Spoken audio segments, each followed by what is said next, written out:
রাজি করব তো করব কি করে? আল্লাহর এহসান তো আল্লাহ সহজ করছেন। হায় হায়, বন্ধুকে যদি ভালো না বাসতেন, হাবিব না বানাইতেন, তাইলে মনে হয় এতটুকু করতেন না।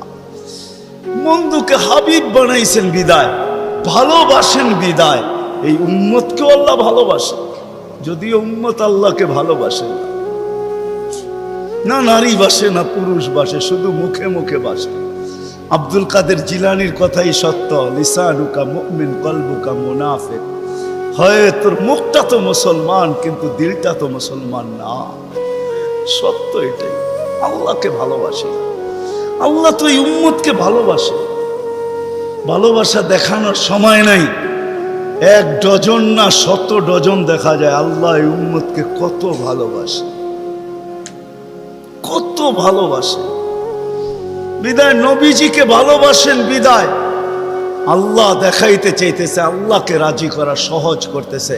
আল্লাহ বলতেছে আমার বন্ধুকে রাজি করলেই আমি রাজি, আমার বন্ধুকে রাজি করলে।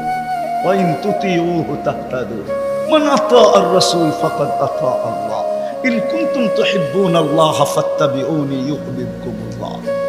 আল্লাহ রাজি, সত্য রাজি।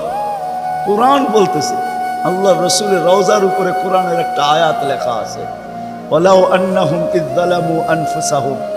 আল্লাহ বলতেছে বন্ধু, আপনার উম্মত গুনাহ করতে করতে কোনো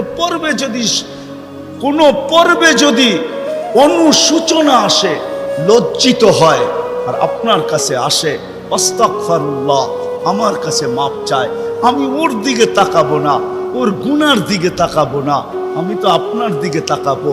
আস্তাগফারা লাহুর